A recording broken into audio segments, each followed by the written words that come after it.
Hi, I'm Richard Weiss, former president of the Explorers Club, and I'd like to welcome you to the Explorers Club 50 lecture series.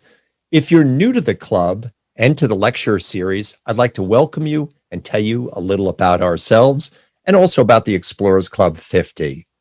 First of all, the Explorers Club was established in 1904. At that time, by a bunch of guys trying to get to the North and South Pole. And since that time, our members have covered just about every corner of the earth. In fact, when you walk into the lobby of our historic headquarters on the Upper East Side of Manhattan, there is a plaque on the wall that perhaps summarizes it best. Our members have been the first to step foot on the North Pole, first on the South Pole, first to stand upon Mount Everest, the highest point, the first to go to the lowest point in the ocean, and also our members were the first to go to the moon. Other notable explorers have been Theodore Roosevelt and Jane Goodall, and just about every notable explorer of the 21st century. Now about the Explorers Club 50. The slogan is 50 people who are changing the world that the world needs to know about. And I'll give you a little genesis of how that started. Last spring, during the beginning of the pandemic, one of our members said to me, "You've got to check out this performance or this video called Earthrise by a young poet named Amanda Gorman." I watched it, and it was about the Apollo 8 mission, which were our members, and I was blown away by how she described Earth, the environment, and the fragility of our planet. We started a short correspondence and became pen pals. She became a member. But I also thought, how many other Amanda Gormans are out there in the world? In fact, when I got together with the chair of this program, Joe Rohde, who you'll be meeting in just a few minutes, we got together and we said, how do we want to describe exploration in the future? And if we're truly a global exploration society, then our club has to represent the world as we see it. And not just in terms of how people look, but also how people describe the earth and the sky and just about everything in science. So how did we choose the EC50 honorees? 50 people who are changing the world that the world needs to know about.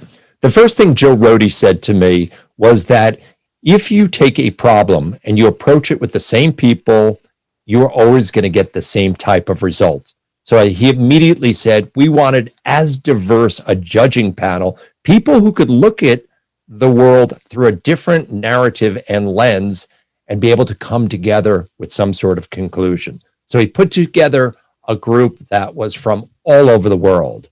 The next thing we had to do is have our membership give us people that they have met along the way that were doing incredible things that maybe weren't recognized for their work.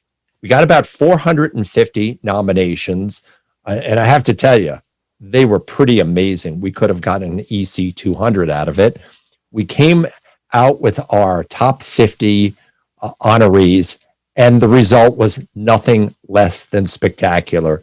We have people covering all sectors of disciplines from space to paleontology, oceanography. We have Inuit, Native Americans, Sri Lankans, Indians, Africans, and just across the border. But in the meantime, I want you to sit back and enjoy some good old-fashioned storytelling.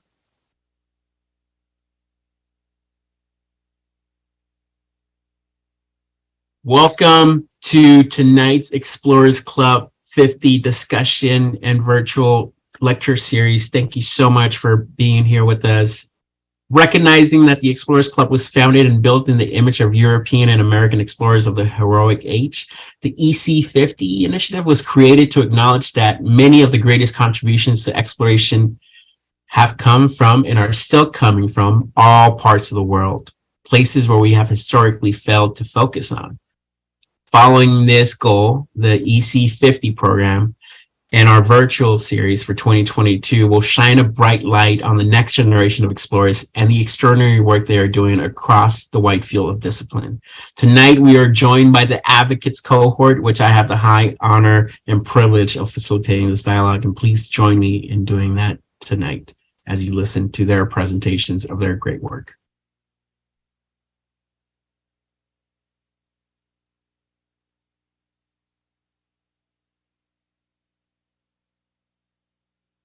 Good day, everybody. I'm Brett. Super excited to spend a few minutes talking with you today about Howell Conservation Fund and how we solve the root cause of conservation issues. In 2019, we led an expedition to the world's most plastic-polluted beach. These are some of those images. You can see the crabs crawling near the fishing gear and our team cleaning the beach. You might think that, hey, this is Miami Beach after spring break with all this plastic. But in fact, it is one of the world's most remote islands. It's known as the Pitcairn Island chain. It's controlled by the British Overseas Territories, and we were specifically on Henderson Island. It's ironic, talking to the Explorers Club, that the British Navy just several months ago figured out that Henderson Island has been on the wrong place on a map for more than 85 years. Kind of gives you that perspective that we might think we've explored everything, but we really haven't. There's so much more out there for us to learn through this very important area with the Explorers Club. So how does a 1.5 mile beach become the world's most plastic polluted on an uninhabited island in the middle of the South Pacific?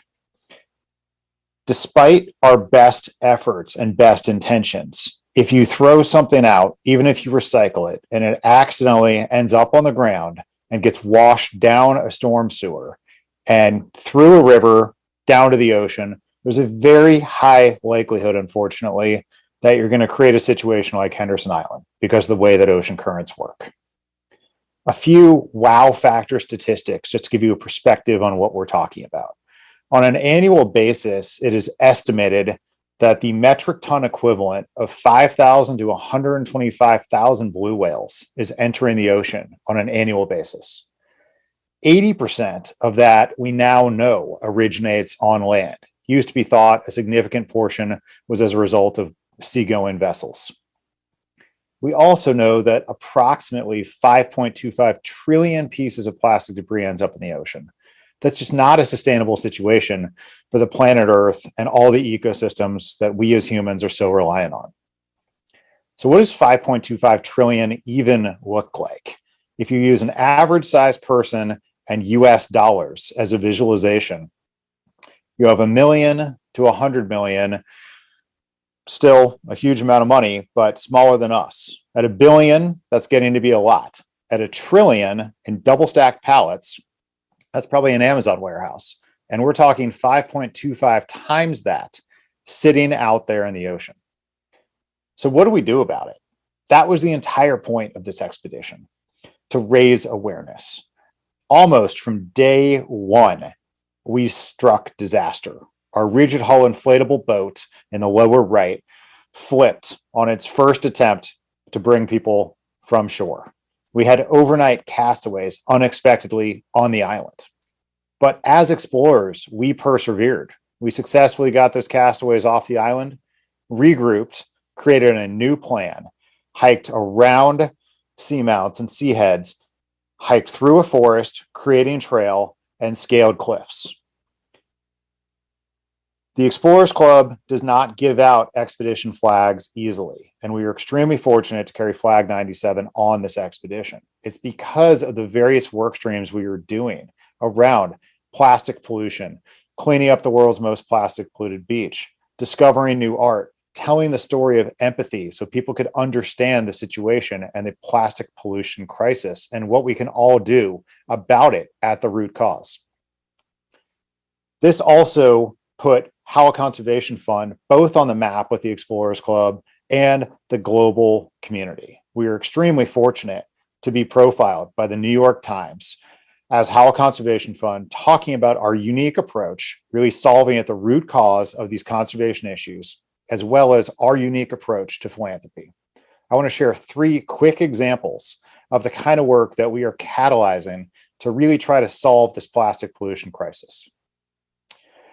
You may have heard in the past couple months headlines coming out of Nairobi with the United Nations. And through the work we do with the Ocean Plastic Leadership Network, we're excited to be collaborators on this, eventually getting us to the point that we can have a global plastic pollution treaty, which will simplify and make much easier understanding some of the extremely complicated issues right now about moving plastics around, different rules on a country by country basis. With that simple set of rules, we think it's going to be critically important from a policy perspective to set us up for success and identify new solutions. We also work with innovative startup companies. For example, one, the Center for Regenerative Design and Collaboration, also known as CRDC Global, is based out of Costa Rica. We identified this solution as part of the Henderson Island expedition. CRDC takes waste plastics, no matter how trash they are, after sitting on a beach for years, turns them into an economically viable product while also employing locals. I will be visiting with them in Costa Rica in June as they open up their full-scale plant in San Jose, Costa Rica. The last example is the Blue Ocean Society for Marine Conservation in New Hampshire. We found this organization through our network, and we're very excited to be cross-funding it and the New Hampshire Sea Grant. They have about 10 years worth of data that hadn't previously been evaluated around macro and micro plastic pollution. Our goal is to help them identify if there's anything new scientifically in that through statistical data analysis. And more importantly, from our perspective, create a scalable and repeatable model with a strong nonprofit that could have communication with the top polluters in their area about how things can be done differently and change. In closing, this is one of my favorite images from Henderson Island. Half of what we collected was from the fishing industry, and that led to significant behavior change in my own life. My closing message to you is, whether your passion be conservation like mine, whatever it is, don't be afraid to start, because you never know if you're having an idea that could change the world. So get out there, put on your thinking caps, and let's see how we can solve these global challenges. Thank you so much. Please get in touch.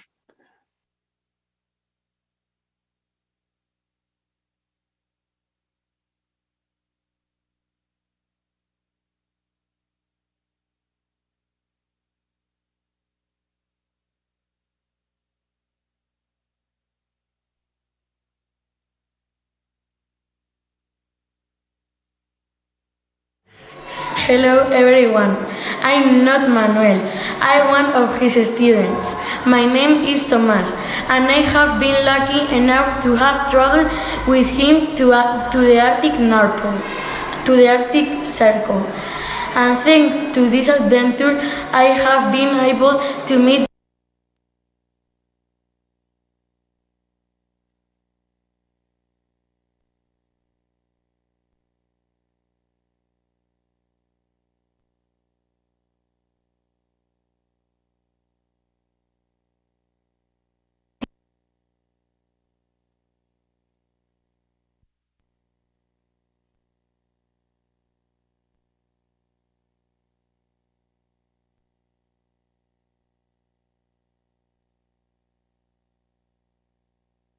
with only one school, the best in the world.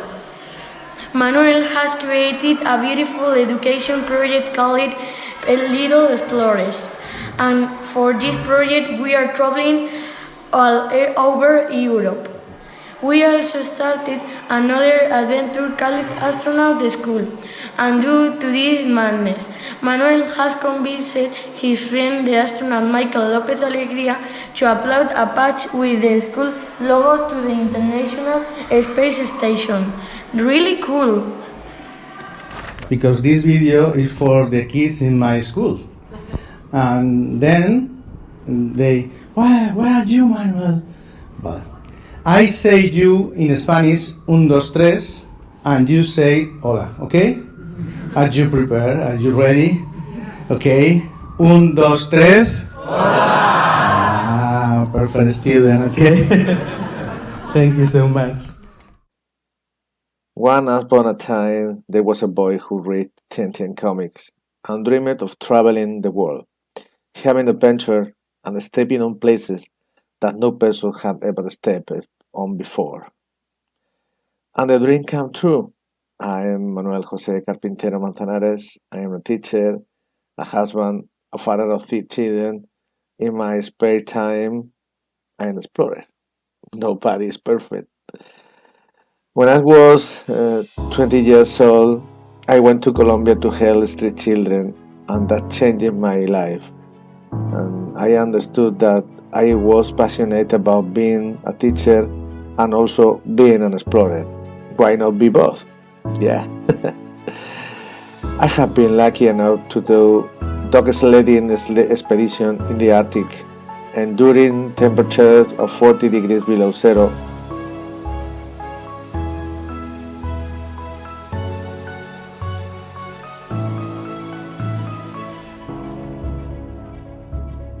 But perhaps my most epic adventure was to cross the mythical Osset Sea, also called Drake Passage, bordering the Cape Horn, all in a small 40-meter long sailboat, making us the first expedition in the world to achieve it.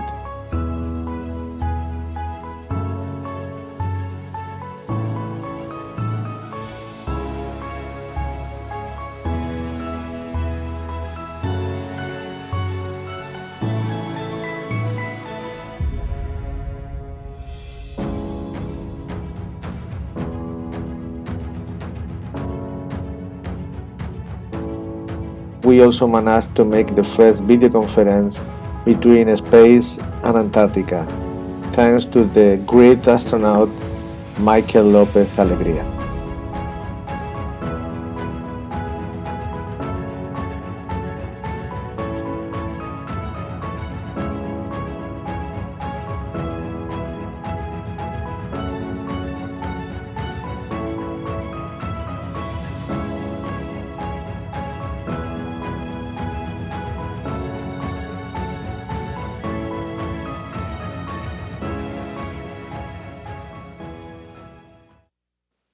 But my true adventure happens every day at 9 in the morning, when my day at the school begins. I wanted to unite my two passions and make those innocent eyes of kids continue to believe in their dreams. That's why I created the innovative educational project called Little Explorers, traveling with my students all over Europe. Traveling and getting to know other culture breaks down the difference and fictitious barrier. In addition, I have introduced the STEAM methodology, science return to the classroom, to arouse interest in the knowledge of science, its development from early age. I have also managed to visit astronauts, scientists, and athletes to school, as well as make video call with extreme places on the planet, such as Gabriel de Castillo's Spanish Antarctic base.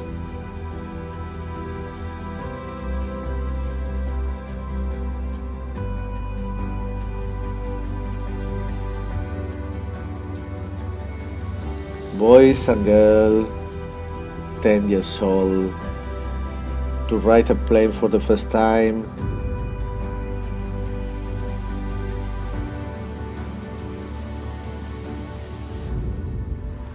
sailing through a fjord in Norway,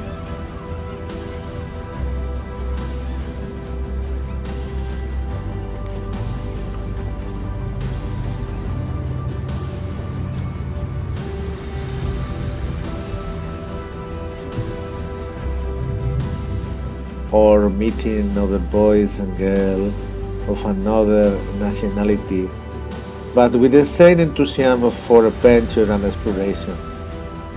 Stepping on snow for the first time, climbing mountain,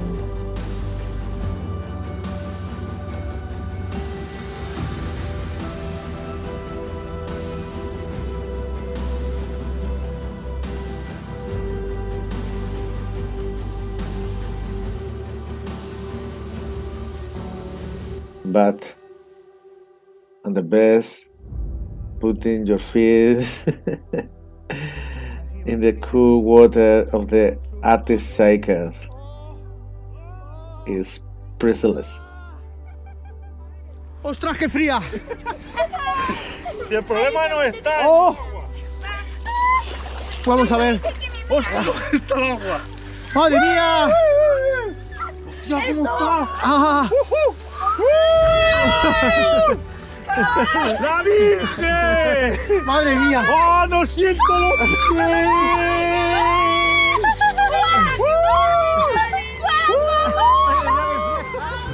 But the best thing is looking for the northern line and being able to see them with these boys and girls. Another dreams come true. A few months ago, the patch of my school logo was uploaded to the International Space Station, and my dream will be to teach science from up there to all the children of the world. Why not?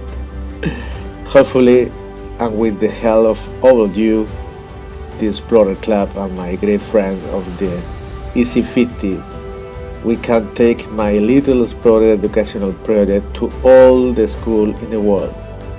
Take care. Salud y amistad, amigos. Viva the EC50! Viva the Table 9 ICAT 2022. 1, 2, 3.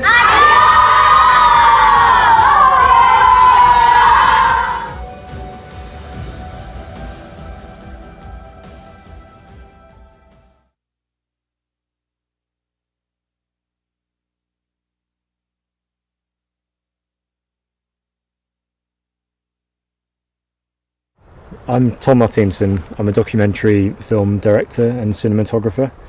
I work in conservation, the environment, wildlife, and the connection between humans and the environment. I grew up in a place where being a filmmaker or filming wildlife and the people that make Planet Earth and all of those, they were so far out of reach of what was realistically possible for me that at the age of 17 I joined the Air Force and was in Afghanistan by the time I was 18, working on board helicopters doing combat search and rescue, where we were picking casualties from the battlefield. That had a hugely profound effect on my life, and by the time I got through my second tour I couldn't really deal with things anymore, so I started to write a blog, a kind of first person perspective about what I was seeing, and giving a kind of voice to the people that I was picking up from the battlefield, because their stories weren't being told, and I wanted to at least tell my part, my involvement in their stories. Based on that, I got a hugely lucky break where the BBC offered me a job as a trainee journalist, and that led to a career in journalism where I covered Afghanistan, the rise of ISIS. I worked undercover in the Middle East. I did a number of other very interesting things with the BBC, but ultimately it pushed me into documentaries because it was a way of telling the full story and not just what people wanted to see on the news or what we could find in the 12 hours we were in the country. In 2017, I travelled to multiple places, and the most important story in every one of those places was the environment, how the climate was changing the way people lived, and how we were losing our biodiversity, and areas like this that need looking after and need kind of guardianship. And so I, from that moment, dedicated my entire life and career towards telling that story. Where we are now is one of the most successful rhino conservations on Earth. They haven't had a single poaching incident since 2013, and the reason for that is because the community are completely on side. The area gives the community jobs, the rangers are from the community, and so the community have a vested interest in conservation. And so we want to work with the community, we want to tell their story, and we want to help empower them to ultimately be able to tell their own story.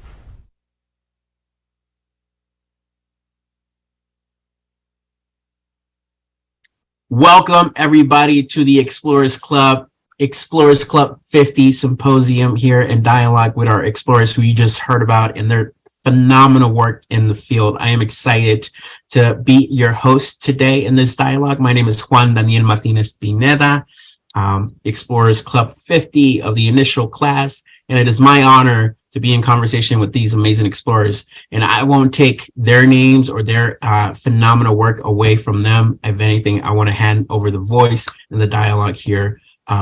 So that let's get right into it. So the first question that we're going to start off with, the audience just heard from your presentations, but what is one of your favorite moments? What is one of those moments that just stood aside that still you carry with you into every other expedition that you go into that sticks with you? So Brett, we will start with you. Please feel free to introduce yourself and then share that moment with us. Absolutely.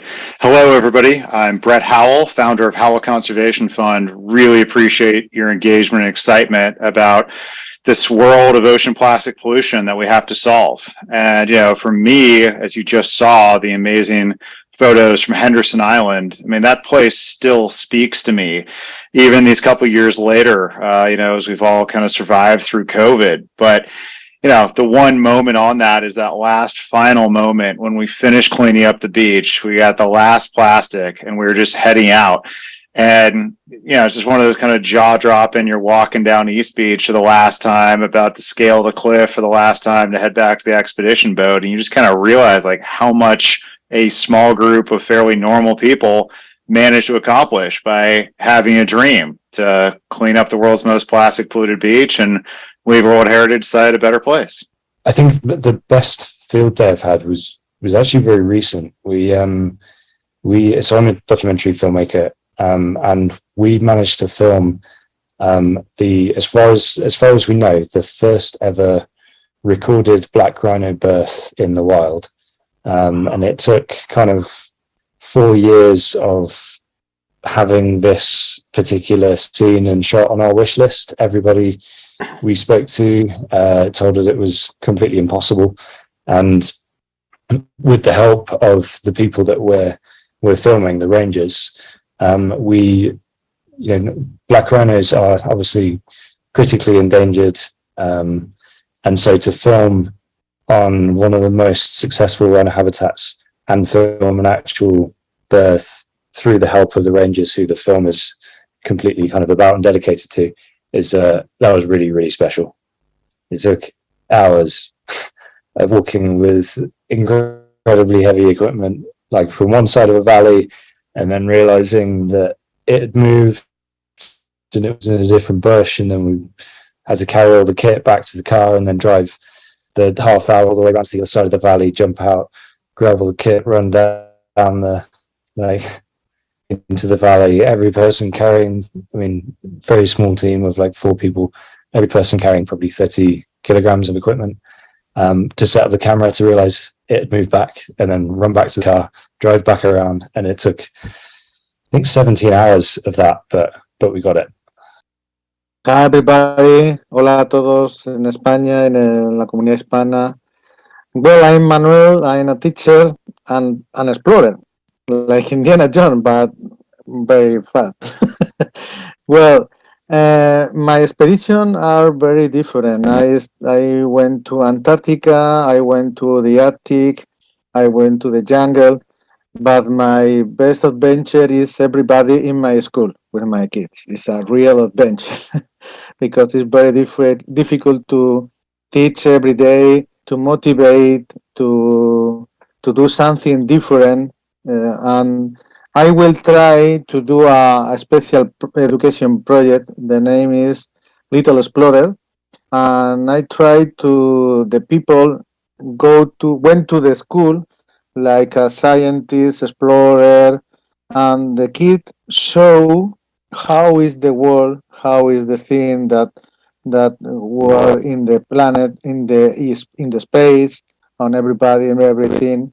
And I think that is very important for them to learn more in the field, to know the nature, to know the species, but not in a book, not in a digital situation in the field, real, that they could touch the animal, the plants, and I think this is the better form to respect this. My best moment in the expedition, well, I always start with a map. My passion is the map, and when I track the route, for me it's a real better moment because you feel where is this, and you feel how is what the temperature, where the the elevation, what the how is it, and this is the best moment, and I think that when you are in the expedition is different. All the thing that you took before is totally different, but it's a real moment when you feel the situation in the land. No? I'm always constantly thinking about the next generation and what are they carrying. And I think we as explorers carry that a lot forward too, in terms of thinking about future generations and what are we leaving. So what is your advice for the next generation of explorers, the next Brett, the next Tom, the next Manuel, and many other leaders out there? Like what would you say to a younger self, version of yourself?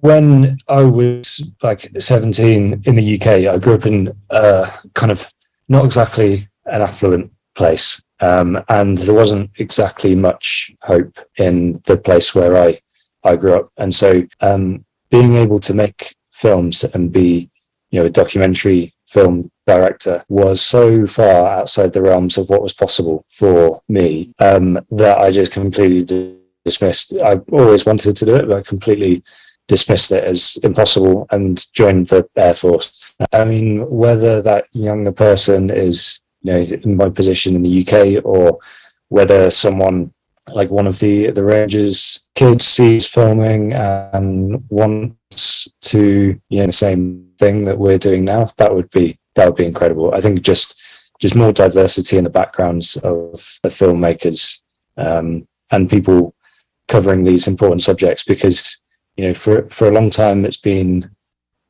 Western film crews and filmmakers go to places like Kenya and filming these bits and pieces, but the amount of knowledge that I have about the environment and the lands that they live on and the animals that they live with, if we can inspire filmmakers from those communities, that would be incredible.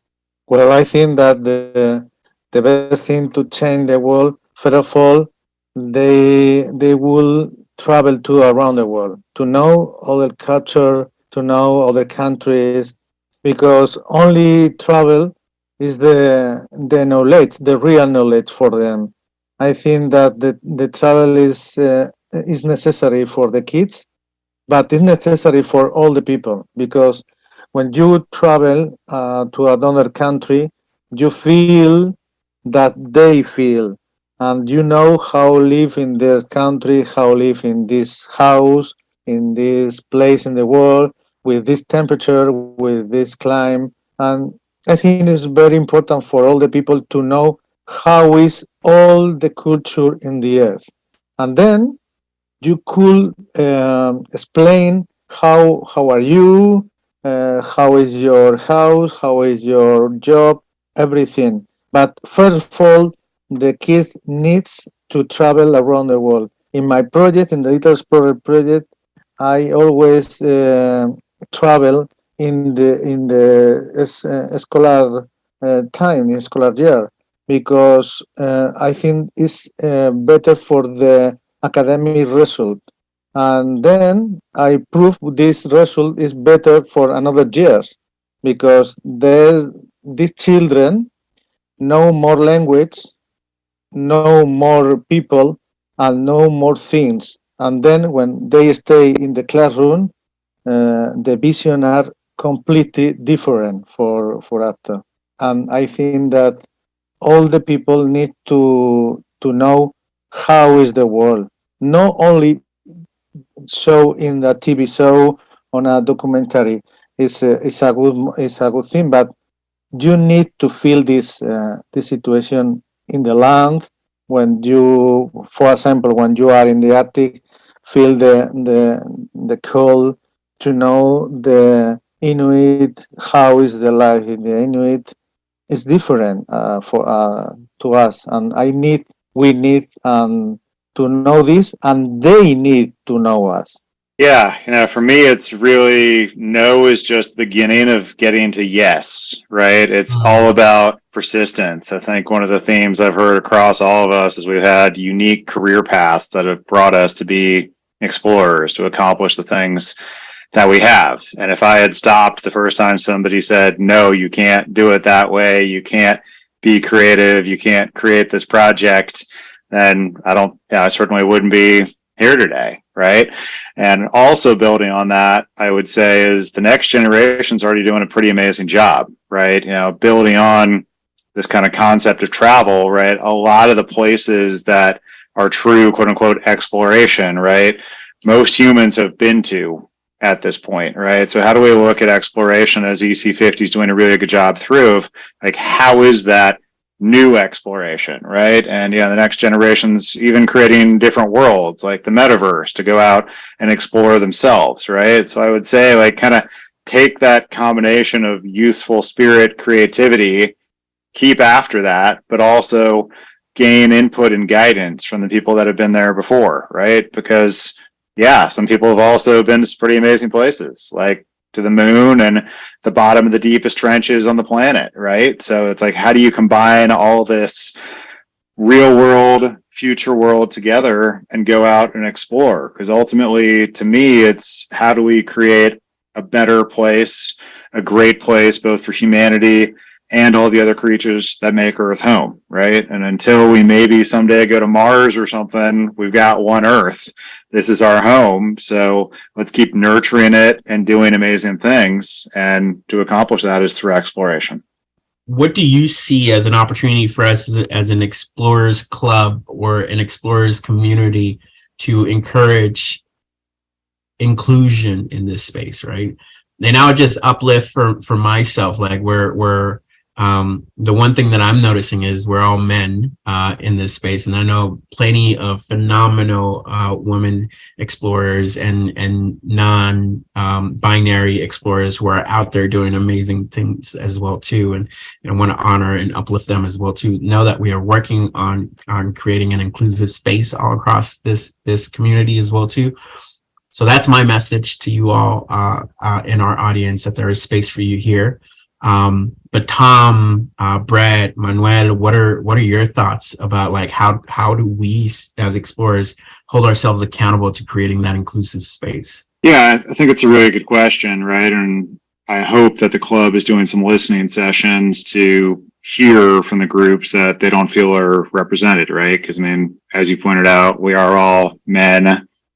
I'm a white guy of European descent, right? I'm sort of the problem if you look at kind of what we're trying to accomplish, right? And yes, we've done amazing things exploration wise, but from our perspective, how we do it at Howell Conservation Fund, our entire staff right now is female. Our board of directors has female representation as well as Black representation. And we really, everything we're trying to do these days is much more about, hey, how do we create this to be inclusive, right? As we're looking at the groups that we're funding, we're absolutely looking at, are they minority run? Are they women run organizations? So through what we do in conservation, and it's been a historical problem, right? That you haven't seen the kind of representation specific to conservation I'm talking about, not more broadly exploration. I wouldn't have all that data, but it's something that constantly folks are trying to take on. And I mean, like a really positive example in Atlanta is throughout COVID, people really reconnected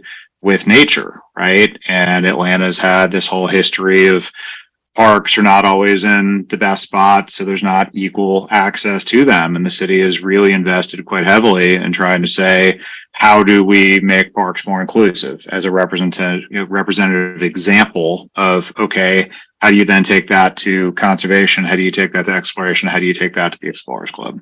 So just a couple of thoughts there. Well, I think I agree with Brett.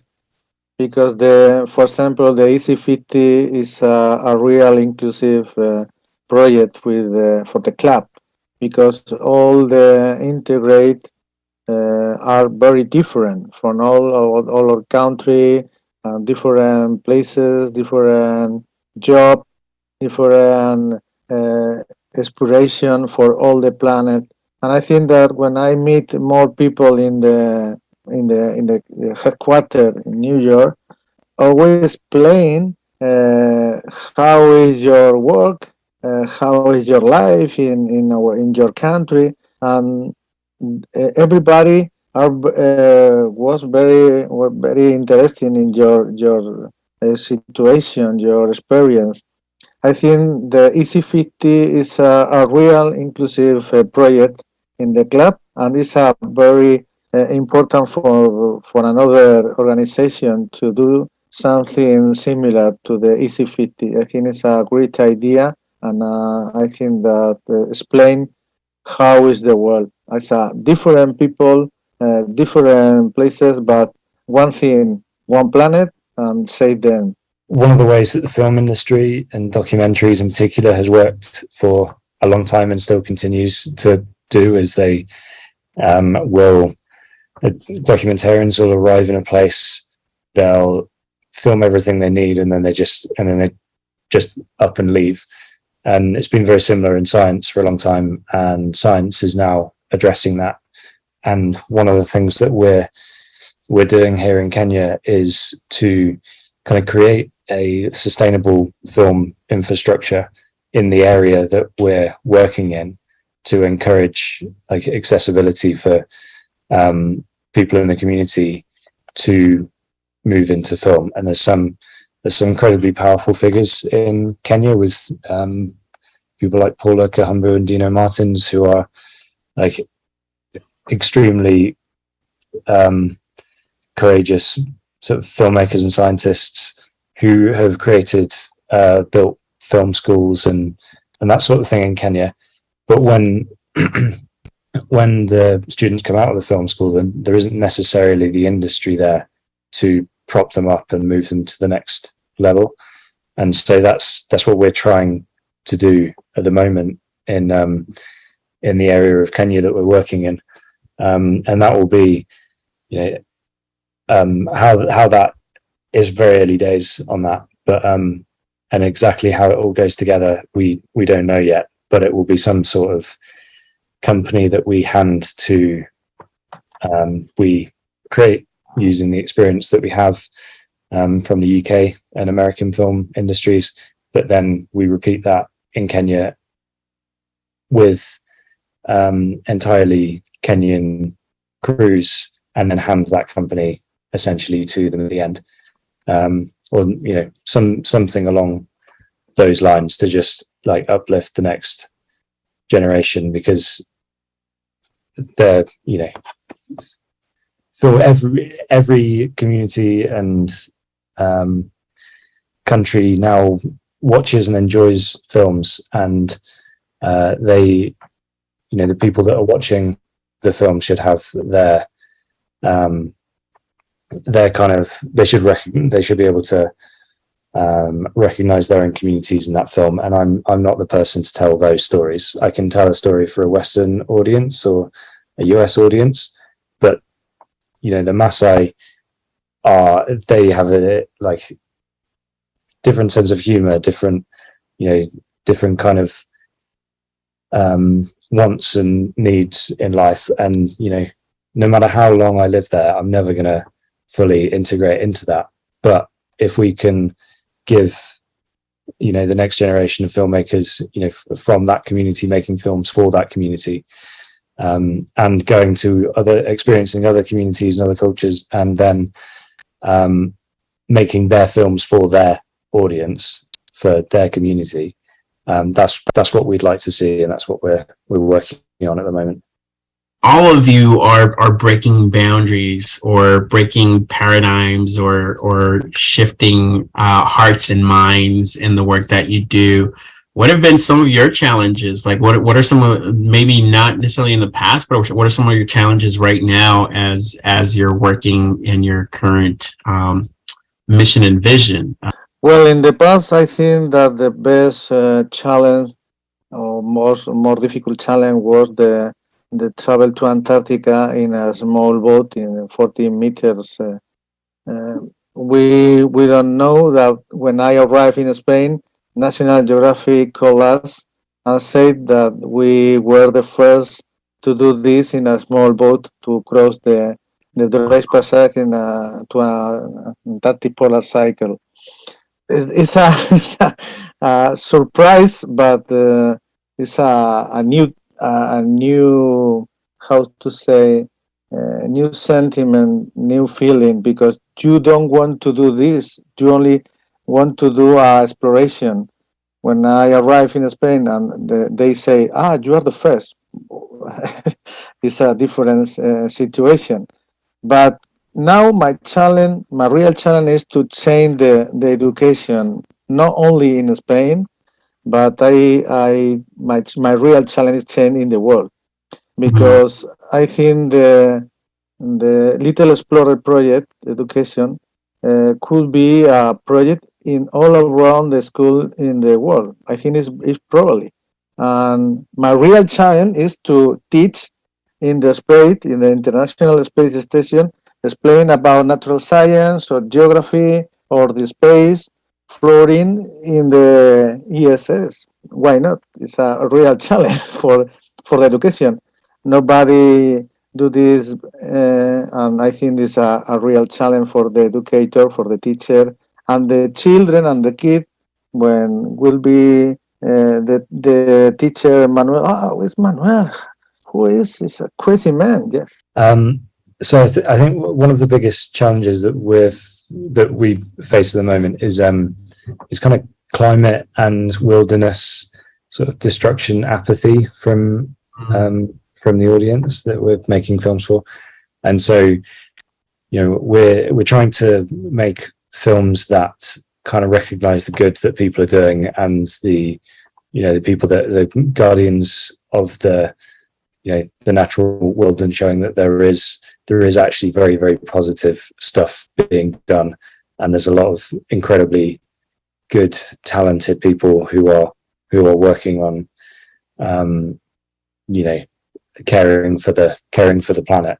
And so we try to find kind of positive stories in that, and then convince the audience that they're not actually going to fall into a pit of despair by watching this film about rhinos and rangers and things, because people think of rhinos and they think of poaching, and they think of rangers and they think of soldiers, and the rangers that we're filming aren't soldiers, and the rhinos that we're filming aren't being poached. So that's one of our big challenges. Yeah, I think really building on what Tom is saying, our work really focuses on solving at the root cause of these issues, right? And in so many cases, it's humans, and how do you portray that in a positive message, right? And how do we kind of live more in balance with the world, right? So, for example, we were incredibly fortunate to have the story of Henderson Island go global, and that's really what it was all about, right? It's kind of, how do you educate people that our short-term consumer items could end up on an uninhabited island half a world away and cause an impact on a bird species or on hermit crabs, right? Some of the new unexpected research that came out of this expedition. But how do you share that in a positive way, right? Where people can engage with what can they change about their behaviors, starting small and perhaps getting larger, so that they're kind of living a little bit more in balance, so that we really can tackle these issues. Because ultimately it's going to take all of us, the new explorers, the people that haven't been born yet, right, to kind of find that balance with how do we live in this space, and how do we really drive positive change. And so just really excited to be part of the EC50 and be able to have the opportunity to be working on all of this. What is your call to action? What is giving you hope right now in this? And I'll add one more interesting question in here, and that is, what is a song that is giving you energy, that gives you energy in there?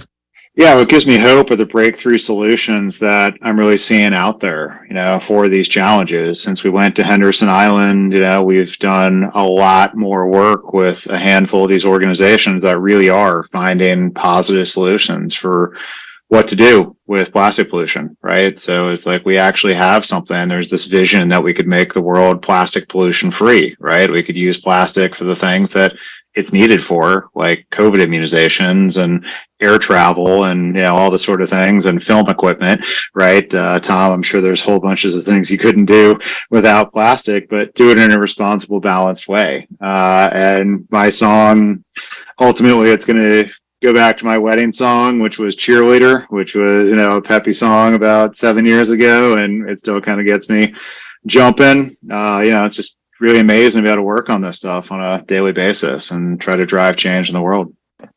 Well, I think that my real entry about the eyes with my kids in the school. When I see in his eyes and they show me the innocent, the pure, because they have a clean mind, no? And you could do more things, more good thing for them, or more bad thing for them. You are very important for them. You are the teacher, and they need that you teach well. You teach good things, not only a book with the 10-5, the page 32, and do the exercise 5 and 4 to the homework. No. This is no teaching. You need to change the vision of the education. And when I see it in their eyes, I show, and then show me the interest for the nature, the interest for the space, for the laboratory, to the experiment. They need to do something. Now this is my energy, and my son, I always put in my car the ABBA. I'm a old man. Sorry. What's giving me hope and energy is, we're filming on, like, arguably the world's most successful rhino habitat. The rhino population is expanding so quickly that they're having to expand the habitat and make new space. And so, there is hope for protection of wild spaces and biodiversity. We're seeing a form of conservation that works here, and it works because it's the community being engaged. And every day I drive out of our kind of film HQ, which is kind of my house now, and I drive onto the conservation area, and you see, like, you get stuck in like rhino traffic jams. That's pretty inspiring first thing in the morning. And I'm currently trying to figure out what style of music we want for the film. So there's so many songs in my head at the minute. I'm just going to say the top 3 in my Spotify playlist, like literally the most recent. There isn't any particular song. It's just a huge jumble in there right now. So there's Hold My Hand by Uncle. Can't remember what that sounds like, but that's recent. Talking Lion Blues by C.W. Stone King, and The Host of Seraphim remastered by Dead Can Dance. Can't remember what any of them sound like, but apparently they're the 3 I'm listening to the most at the moment. Yeah, it's a really good question, and I sort of feel like we've kind of answered it already, but it's really, what's that legacy that you're building for future explorers, the next generation, right? So that they have the same opportunities that we had, whatever that's going to look like in the future. And I've certainly heard from the other panelists here the legacy of filmmaking, right, to kind of capture amazing, uplifting, positive stories, right? And that legacy of education. How do you inspire youth? That's sort of just a couple of the messages I'm taking away. So it's more of just kind of an open-ended question, in your own words, I suppose. Well, I think that for me, this conversation is a real inspiration for all the day. To know, to meet people who change the world every day, because you don't need do something special. Only you need do something. Is different. If you don't say that you don't do something, you don't change the world, and never. And I always say to my children and to my son in my house that when I stay in New York in the EC50 Awards, I knew a real people who change the world, nor politics, nor people who say something, say everything the same, but they and the EC50 real change the world every day. It's very important for my inspiration and tone and breath and the other EC50 were inspiration in New York. And today is a new inspiration for every day to wake up in the morning to to listen the ABBA song in my car to go to the school. But I think that people like Brett or Tom is necessary for the older society because the documentary, the Clean Planet, education, scientists are necessary, and they don't have more spot in the TV like a sport or the FIFA World Cup today, no, near the FIFA World Cup. And these people is a real FIFA World Cup. They are the champion of the world. I mean, I just film other people doing work, so I'm always inspired to hear what other people are doing. I'm intrigued about what Brett's next Henderson Beach is, and I'm also inspired by Manuel and his mission to change education, and in doing so, certainly changing a few kids' lives. So, yeah, very inspired. I just want to again say thank you to each of you for the knowledge, the amount of work that you are doing to change the world out there. I'm sure that I, like the audience itself, and benefiting from this experience and your words. Dear audience, this is the Advocates cohort of the Explorers Club 50. 50 individuals changing the world through exploration and innovation across the country and the world and space. Thank you so much for spending your time here with us and learning as much. I hope you learned as much as I am taking away from this conversation as well too. It is such an honor, Manuel, Brett, Tom, to be in community with you. And on behalf of myself, the generations past and the generations future, keep on doing the amazing work. Thank you all. Have a great night, everyone, and enjoy the rest of your day.